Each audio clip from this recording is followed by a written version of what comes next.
Shalom Bapak Ibu, teman-teman yang terkasih dimanapun berada, puji syukur bahkan sampai hari ini kita masih merasakan berkat Tuhan, kita masih merasakan perlindungan Tuhan yang begitu luar biasa dalam kehidupan kita.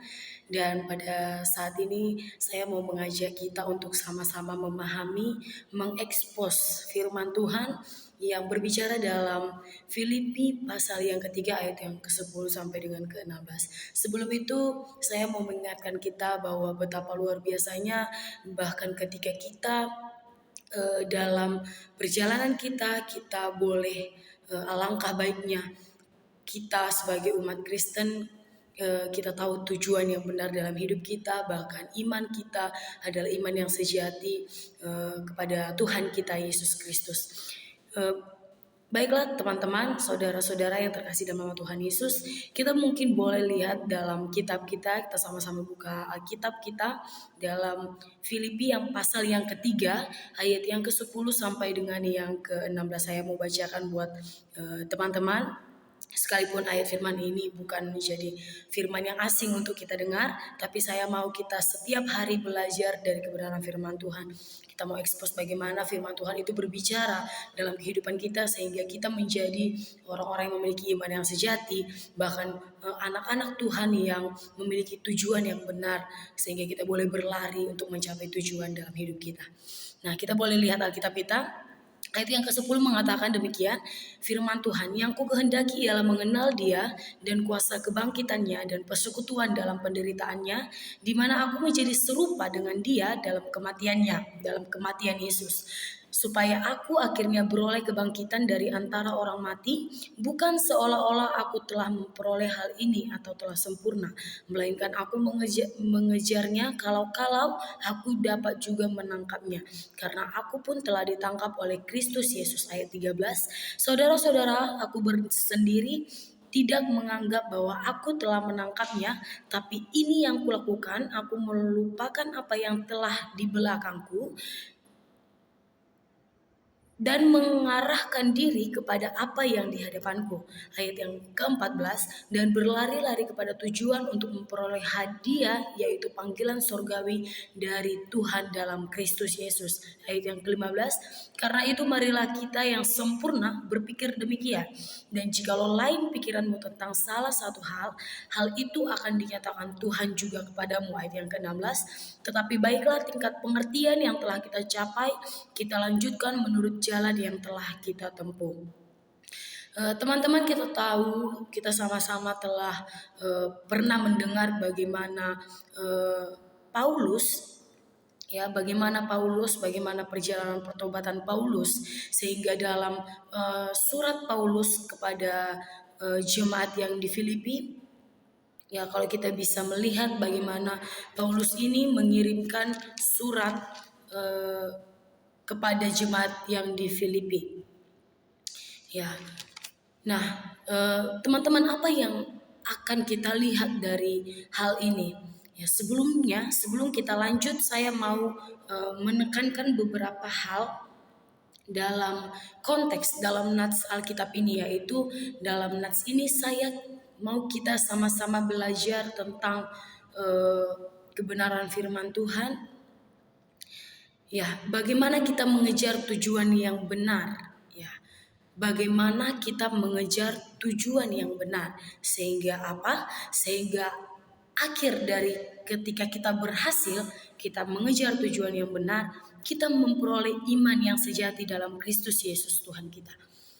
Saya ulang sekali lagi, dalam konteks ini, dalam nats firman Tuhan ini, saya mau kita sama-sama belajar, kita sama-sama melihat dulu bagaimana cara-cara kita, bagaimana faktor-faktor dalam pengejaran akan tujuan yang benar dalam hidup kita, sehingga mempengaruhi iman kita yang sejati kepada Tuhan. Nah, Filipi pasal yang ketiga ayat 10-16, Rasul Paulus menekankan pentingnya mengejar tujuan. Pentingnya mengejar tujuan yang benar dalam hidup kita sebagai orang yang percaya. Ia mengajak kita untuk memahami apa yang sebenarnya penting dalam hidup ini dan bagaimana kita dapat mencapai tujuan tersebut. Nah, saya ulang, Rasul Paulus dalam nats Alkitab ini mengajak kita untuk memahami apa yang sebenarnya penting dalam hidup ini dan bagaimana kita dapat mencapai tujuan tersebut. Sehingga tadi saya katakan kita boleh memperoleh iman yang sejati di dalam Kristus Yesus Tuhan kita. Nah, dalam ayat yang ke-10, teman-teman, yang kukehendaki ialah mengenal Dia dan kuasa kebangkitannya dan persekutuan dalam penderitaannya, di mana aku menjadi serupa dengan Dia, Yesus, dalam kematiannya, dalam kematian Kristus. Teman-teman yang terkasih dalam nama Tuhan Yesus, ketika kita buka dalam terjemahan bahasa Indonesia masa kini ayat yang ke-10 itu, kita boleh sama-sama memahami. Di sana dikatakan satu-satunya yang kuinginkan ialah supaya dalam mengenal Kristus dan dalam mengalami kuasa yang menghidupkan Dia dari kematian, saya ingin turut menderita dengan Dia dan menjadi sama seperti Dia dalam hal kematiannya. Ya, ada satu hal yang luar biasa dari ayat firman Tuhan ini ya teman-teman, di mana Rasul Paulus tidak hanya mengenal, tidak hanya memahami bagaimana Yesus itu mati, bagaimana Yesus itu bangkit, tapi hal yang luar biasa yang boleh kita lihat dari satu ayat ini adalah bagaimana Paulus ingin mengalami Yesus, ingin mendalami Yesus. Dalam arti apa? Dia mengalami apa yang Tuhan Yesus alami. Dia ingin mengalami dan mengerti. Tidak hanya mengerti tapi mengalami. Tidak hanya memahami tapi mengalami. Artinya berada dalam satu situasi di mana Yesus sendiri mati, di mana Yesus dalam kematiannya, ya, dalam kematiannya Paulus ingin turut merasakan apa yang Yesus alami. Ya, yang kukehendaki ialah mengenal Dia dan kuasa kebangkitannya dalam persekutuan dan persekutuan dalam penderitaannya.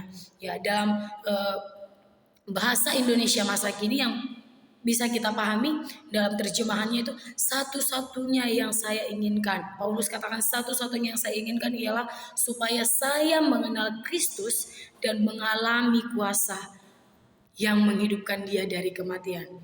Jadi dia ingin melihat bagaimana Tuhan. Saya percaya di sini Paulus sangat-sangat ingin dia ingin mengalami, dia ingin betul-betul masuk dalam penderitaan itu, dia ingin betul-betul masuk dalam hidupnya, dalam kehidupannya Kristus, sehingga apa? Sehingga dia yang dahulunya adalah orang yang kita lihat dalam latar belakang Paulus, dia adalah orang yang penganiaya, dia seorang penganiaya, dia seorang yang bahkan membunuh orang-orang yang percaya kepada Yesus. Ya, kita lanjut di ayat yang ke-11 teman-teman. Supaya aku akhirnya beroleh kebangkitan dari antara orang mati. Ya betul, firman Tuhan yang ayat ke-11 ini dikatakan supaya aku Paulus akhirnya beroleh kebangkitan dari antara orang mati. Ya. Dalam ayat terjemahan bahasa Indonesia masa kini yang lebih sederhana kita boleh pahami, saya akan bacakan untuk kita ayat yang ke-11. Dan saya berharap bahwa saya sendiri akan dihidupkan kembali dalam kematian. Artinya Paulus yang telah mati di dalam ketidaktahuannya akan firman Tuhan, ketidaktahuannya dalam keadaan dia tidak mengenal siapa Yesus, sehingga dia boleh melakukan penganiayaan, dia melakukan pembunuhan terhadap orang-orang percaya kepada Yesus. Ya, dia yang awalnya mati, ya, dihidupkan kembali. Ya, dia sendiri dihidupkan kembali. Artinya apa, teman-teman? Ketika dia sudah mengenal Tuhan, ketika dalam pengenalannya dia hidup dalam sependeritaan dengan Kristus, akhirnya dia tahu bahwa apa yang dia lakukan kemarin, apa yang dia lakukan dahulu itu adalah kesia-siaan, teman-teman. Ya, adalah kesia-siaan. Sehingga dia bisa dihidupkan kembali dan dia mengalami hidup yang baru di dalam pengenalan yang benar. Dan di dalam inilah, ya teman-teman, faktor-faktor yang sangat mempengaruhi bagaimana Paulus yang awalnya orang yang tidak mengenal Yesus. Maaf, saya ralat. Sebenarnya dia bukan tidak mengenal Yesus. Dia sangat mengenal Yesus. Tapi dia adalah orang-orang yang menentang bagaimana pengajaran Yesus. Yang tidak percaya, bahkan melakukan penganiayaannya. Nah, dari sini kita bisa beranjak melihat bagaimana iman yang sejati yang Paulus tunjukkan ketika dia telah menerima Kristus, menerima Yesus di dalam kehidupan dia, teman-teman. Kita lanjut dari dalam ayat yang ke-12. Bukan seolah-olah aku telah memperoleh hal ini atau telah sempurna, melainkan aku mengejarnya kalau aku dapat juga menangkapnya, karena aku pun telah ditangkap oleh Kristus Yesus. Ayat yang ke-13, saudara-saudara, aku sendiri menganggap bahwa aku telah menangkapnya, tetapi ini yang kulakukan. Kita dengar, ini yang Rasul Paulus lakukan. Aku melupakan apa yang telah di belakangku dan menaruhkan diri kepada apa yang di hadapanku. Haleluya. Nah, dalam konteks ini teman-teman, Paulus mengakui bagaimana dia yang awalnya, ya di ayat yang ke-12 itu, dia yang awalnya adalah seseorang yang tidak sempurna, dia yang awalnya adalah seorang penjahat, dia yang awalnya adalah seorang penganiaya, Tuhan Yesus tangkap dia. Tuhan Yesus tangkap dia karena apa? Karena pengenalan itu tadi. Ketika dia sudah belajar bagaimana dia mengenal Yesus, ketika dia sudah belajar bagaimana dia memahami Yesus, tidak hanya mengenal tapi hidup di dalam Yesus, ya akhirnya dia sadar Tuhan Yesus yang tangkap dia, Yesus yang menangkapku. Ya, kalau aku dapat juga menangkapnya karena aku pun telah ditangkap oleh Kristus Yesus. Dalam bahasa Indonesia masa kini, teman-teman, dikatakan, saya tidak berkata bahwa saya sudah berhasil atau sudah menjadi sempurna, tetapi saya terus saja berusaha merebut hadiah yang disediakan oleh Kristus Yesus. Untuk itulah ia merebut saya dan menjadikan saya miliknya. Di sini saya bisa bayangkan bagaimana Paulus menganggap satu hal yang luar biasa ketika dia sudah mengenal Yesus, ketika Yesus sudah tangkap dia, ya, ada satu hadiah yang luar biasa di dalam itu. Ya, firman Tuhan bahasa Indonesia masa kini menyatakan itu adalah sebuah hadiah, itu adalah sebuah anugerah yang Paulus terima. Bahkan dalam ayat yang ke-13, saudara-saudara, aku sendiri tidak menganggap bahwa aku telah menangkapnya, tetapi ini yang kulakukan. Dia melupakan, ya, Paulus melupakan apa yang telah di belakangku, ya, apa yang telah di belakangnya, dan mengarahkan diri kepada apa yang di hadapanku. Dan dalam terjemahannya dikatakan, tentunya saudara-saudara, saya sesungguhnya tidak merasa bahwa saya sudah berhasil merebut hadiah itu. Akan tetapi ada satu hal yang saya perbuat, yaitu saya melupakan apa yang ada di belakang saya dan berusaha keras mencapai apa yang ada di depan. Ya, nah di sini kita bisa mulai melihat bagaimana iman yang sejati itu sudah mulai timbul, maaf saudara-saudara, sudah mulai timbul dalam diri Paulus. Ya, dan inilah yang ingin Paulus sampaikan kepada jemaat yang ada di Filipi pada saat itu, ya. Dia ingin mengajak kita untuk berlari mencapai tujuan yang benar. Dia ingin mengajak kita dalam hal proses mencapai tujuan, dalam proses mencapai tujuan yang benar ini tadi, sehingga iman yang sejati itu boleh timbul dalam diri kita, sebagaimana Paulus mengajarkan itu kepada jemaat-jemaat yang ada di Filipi.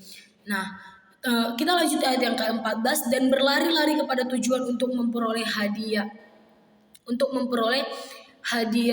yaitu panggilan surgawi dari Tuhan dalam Kristus Yesus. Ini yang tadi kita bacakan, bagaimana Paulus menganggap itu adalah sebuah hadiah.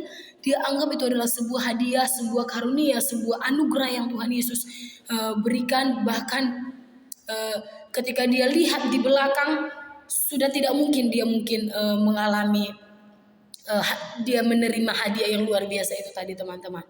Ya, hati yang mengenal Kristus. Ya, Paulus di dalam ayat ini, ayat yang ke-12 sampai 14 itu tadi, ya teman-teman, di situ bagaimana Paulus menekankan ketika dia mengejar Tuhan. Bagaimana Paulus menekankan dalam hal mengejar Tuhan ini tadi, ya, mengejar Tuhan, ya. Tuhan seperti dalam tema saya tadi, yaitu mengejar tujuan yang benar. Jadi apa tujuan yang benar? Yaitu Tuhan Yesus. Ya, Paulus menekankan di sini tujuan yang benar adalah Kristus. Tujuan yang benar adalah mengenal kebangkitan Tuhan. Tujuan yang benar adalah bagaimana memahami Kristus. Tujuan yang benar adalah bagaimana dia mengalami Kristus itu sendiri dalam hidupnya, teman-teman. Ya. Sehingga dalam pengejaran tujuan itu, dalam mengejar tujuan itu Paulus melanjutkan, bukan seolah-olah aku telah memperolehnya, aku telah sempurna, melainkan aku mengejarnya. Ya, ia mengaku bahwa ia belum mencapai tujuan, tetapi ia harus terus mengejarnya. Ketika kita sudah mencapai tujuan dalam hal itu Paulus mengajak kita ketika dalam satu hal kita anggap bahwa kita sudah capai tujuan itu, padahal kita masih harus terus mengusahakan tujuan itu, teman-teman. Sama seperti nats Alkitab ini dalam tema ini, yaitu mengejar tujuan yang benar setiap hari. Bahkan dalam pengenalan kita dalam Kristus, kita harus terus mengejar tujuan yang benar dalam hidup kita. Ya, menguatkan diri kita dalam pengejaran, dalam pengenalan yang benar akan hidup kita terhadap Yesus Kristus. Sehingga iman itu tadi, teman-teman, saya ulang sekali lagi, saya mau tekankan bahwa iman yang sejati itu timbul dari pengenalan kita yang benar akan Yesus ketika kita mengejar tujuan yang benar itu tadi.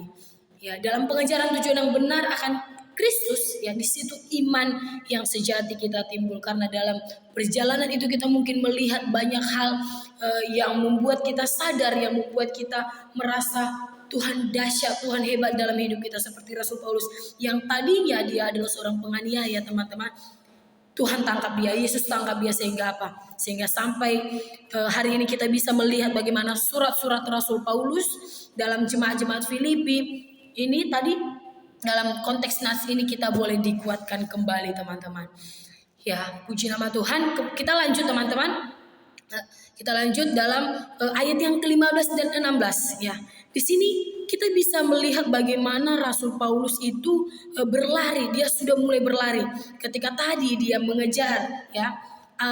Ketika tadi awalnya apa yang menjadi tujuan dari Paulus itu, yaitu dia mau kita paham, kita memahami bagaimana kita mengejar tujuan yang benar, dan ya, tujuan yang benar sehingga apa? Sehingga menimbulkan iman yang sejati.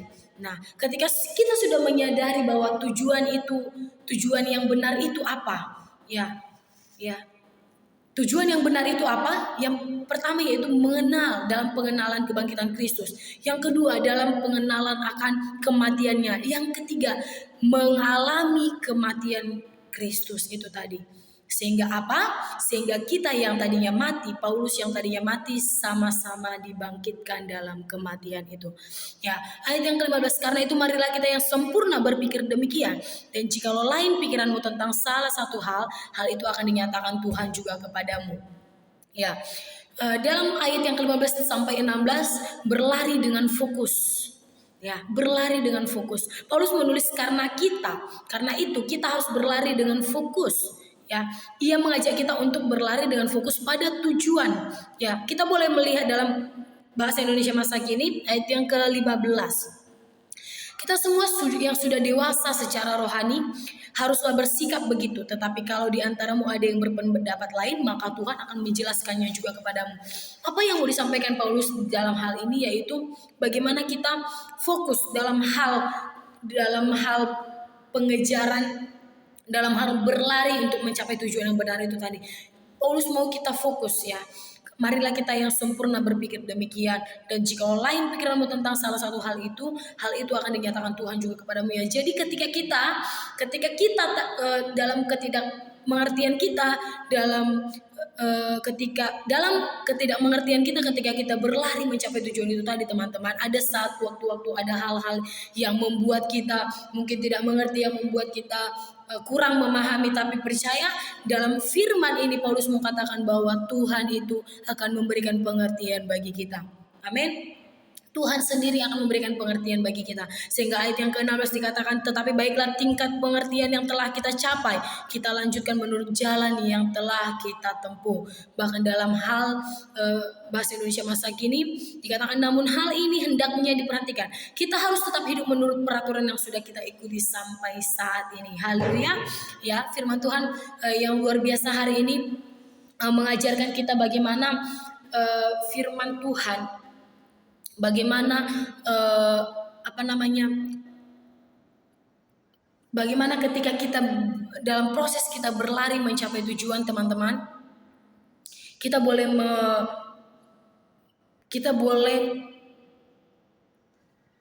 membuat iman kita menjadi iman yang sejati. Kita boleh mengarahkan iman kita menjadi iman yang sejati. Nah, kemudian dalam konteks ini, teman-teman, ya, dalam Nats Filipi ini, apa saja langkah-langkah yang dapat kita perhatikan ketika kita dalam proses berlari mencapai tujuan untuk menghasilkan iman yang sejati ini tadi adalah bagaimana kita dalam pengenalan kita akan Kristus, dalam pengenalan kita akan kebangkitannya. Ya. Nah, bagaimana langkah-langkah yang kita bisa memperoleh iman yang sejati? Ya, fokus dalam hal mengejar berlari kepada tujuan yang benar. Apa tujuan kita yang benar, teman-teman?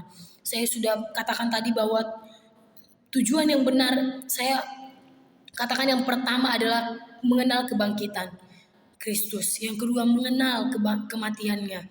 Dan yang ketiga apa? Masuk dalam mengalami Yesus, ya. Mengalami Yesus itu sendiri.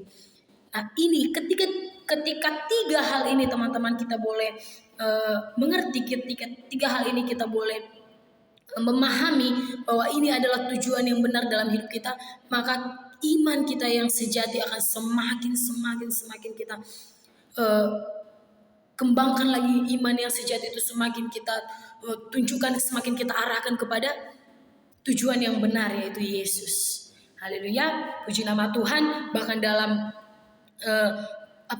dalam nats ini begitu luar biasa firman Tuhan Paulus mau mengajak kita untuk menumbuhkan iman yang sejati. Nah, kemudian bagaimana cara menerapkan prinsip-prinsip, ya, bagaimana cara menerapkan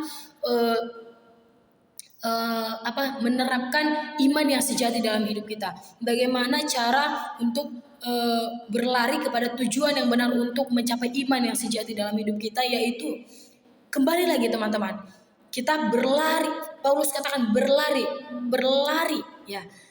Dan aku berlari dalam dalam pengenalan itu tadi, ya, berlari dalam pengenalan itu tadi. Di mana tadi ayatnya, teman-teman?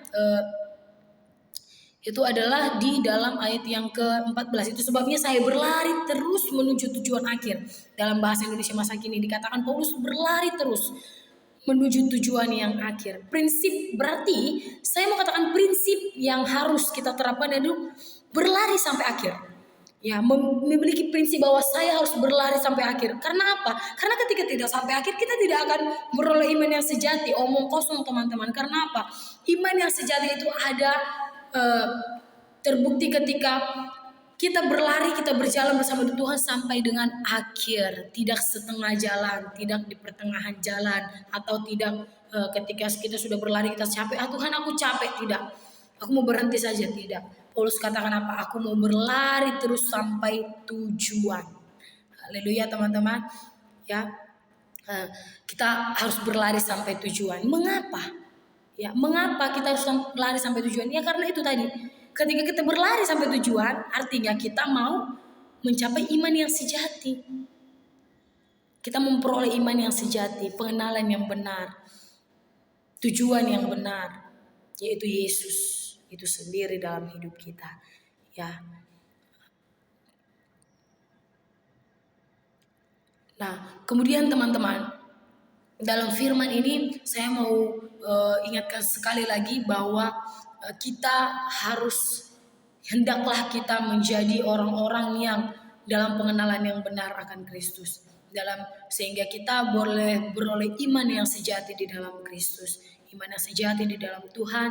Banyak hal yang mungkin kita boleh alami, banyak hal yang mungkin kita lihat dalam kehidupan kita, tapi saya mau ingatkan bahwa di dalam itu semua saya percaya seperti yang Paulus katakan bahwa dalam ketidakmengertian pun sekalipun, dalam ketidaksempurnaan sekalipun, ketika kita pun tidak berpikir bahwa kita tidak sanggup memikirkan hal itu, tapi Paulus katakan Tuhan sendiri yang akan memberikan kita pengertian. Nah, bagaimana kita boleh beroleh pengertian itu? Ya, kita fokus kepada tujuan kita.